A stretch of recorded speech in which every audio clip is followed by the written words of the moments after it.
I'm Dr. Kemi for Kemi Talks Media. It's Thursday, the 30th of January 2025. Let's talk about this story that I'm going to bring you. This is very, very important, and this might be my last warning with regards to stories about the EFCC. And this is for young people in Nigeria because there's a well orchestrated plan to ruin your lives. A well orchestrated plan that you will not be able to school abroad, you will not be able to get visas, you will not be able to travel or get a job anywhere. It is well planned by people in the government, politicians, and businessmen. A lot of our lawmakers are involved in Yahoo crimes.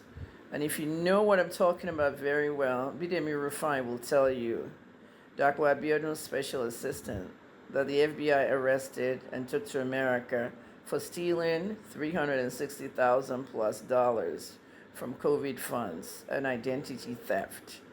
Bidemi will be out in February. He was supposed to serve like maybe 7 years or 6 years, but he got to serve 5. Now, all the stuff I said in the beginning of this video that they want you to not be able to work abroad, get a job anywhere, get visas, nothing. Let me explain it to you now properly. Look at the column on my right up here. Notice the two stories that I Googled that says EFCC arrests 105 suspected internet fraudsters in Abuja, in Naka Mall, Naka Plaza. They ran it like an office. And the second one says it burst a syndicate of 792 crypto fraudsters. If you look at the other section on the top, you'll see a group of people sitting down, arrested by the EFCC. This is the one with 792 people. They were running this crypto, romance scam, and all kinds of BEC fraud out of that building you see up there. An 8-story building in Victoria Island. Look at the place looking like offices and computers. Look at the cars they seized. Look at SIM cards, the red SIM cards Airtel they seized. Many of the people in this 792 bust were foreigners. They were foreigners, as in Chinese, Indonesians, Filipinos. There were so many countries. What they're doing is to ruin the lives of young Nigerians who are vulnerable and don't know by operating this kind of businesses out of Nigeria. They're not stupid. Chinese people are fighting with America now on these TikTok things. They know what they're doing. When you look at it carefully, when the FBI knocks at your door to come and arrest you, it's Nigeria they're coming, and it's you they're going to get, not the Chinese boss who is employing you. So if you think you have no money and you need a job, and you go work for an illegal company, some of the people they arrested here said they didn't even know who they were working for, but they just needed their money. If you want to do that and ruin your life, that's up to you. But the Chinese syndicate, they were the most arrested. They were using young Nigerians to do all their scams out of that office. So when they track these computers down to Nigeria, it's the Nigerians they're going to raid and take. And at the end of the day, your life is ruined.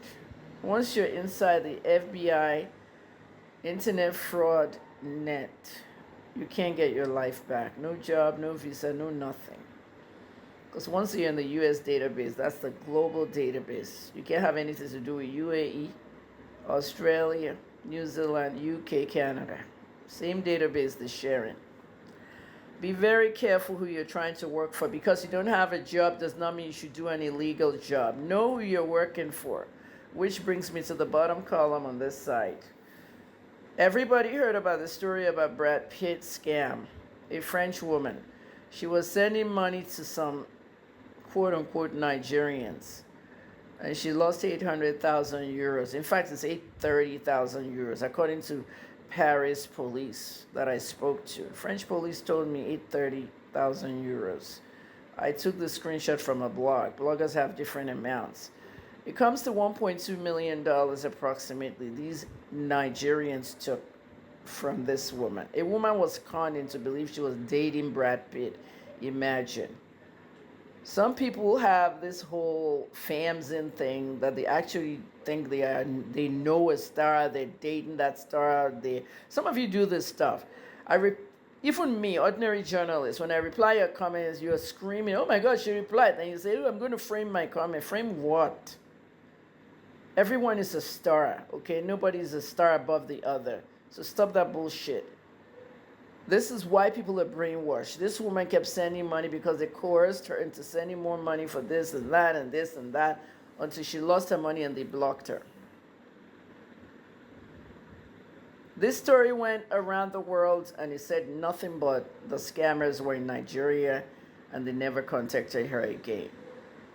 Were the scammers Nigerian?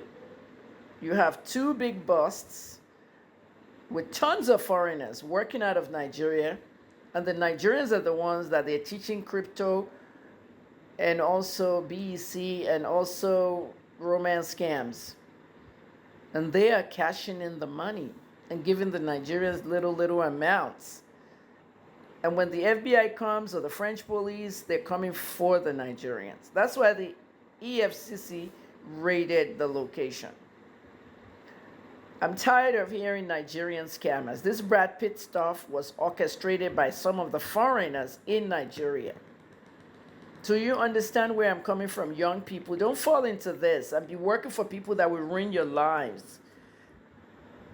Our children are the ones that are going to be arrested and ruin their whole lives, while the Chinese, Indonesians, Filipinos, and these scammers, they get away with everything and their money. So they came to our country to set up shop. So I want every one of you to go in the comments and you tag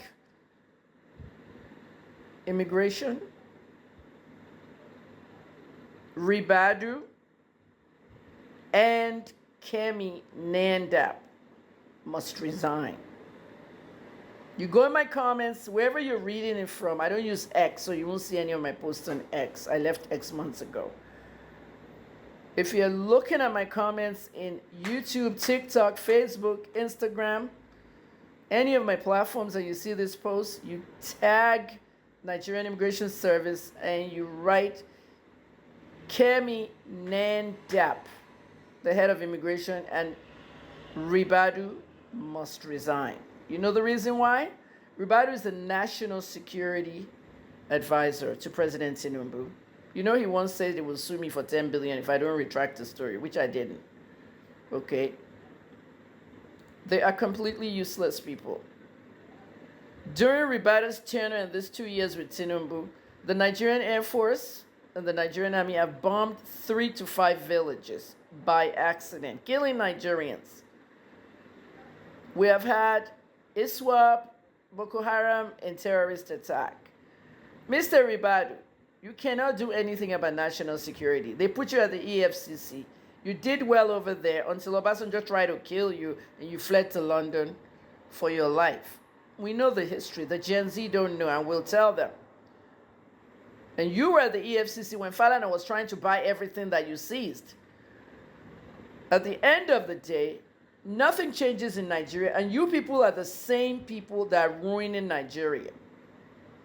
Mr. Ribadu, if you're a good national security advisor, foreigners will not infiltrate our country, running businesses that are illegal in buildings all over.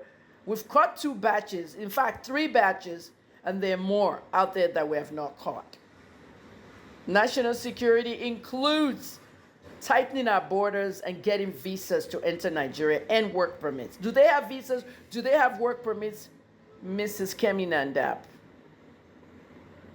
you need to resign. Tag Tinubu, the head of immigration, needs to resign. You guys know how to do your stuff on social media. Mrs. Kemi Nandap needs to resign. Nobody must enter Nigeria without a visa. Nobody must enter Nigeria with a visa and no work permit. We need to issue work permits and visas. Everybody does it in their country. Go to Ghana, go to Sierra Leone, go to any ECOWAS country. Your ECOWAS visa only allows you to stay there up to 90 days. If you need to work there, I know people are working illegally and doing business, but at the end of the day, you need a work permit. Does America let you work without a work permit? Does Canada let you? Does China allow you? No.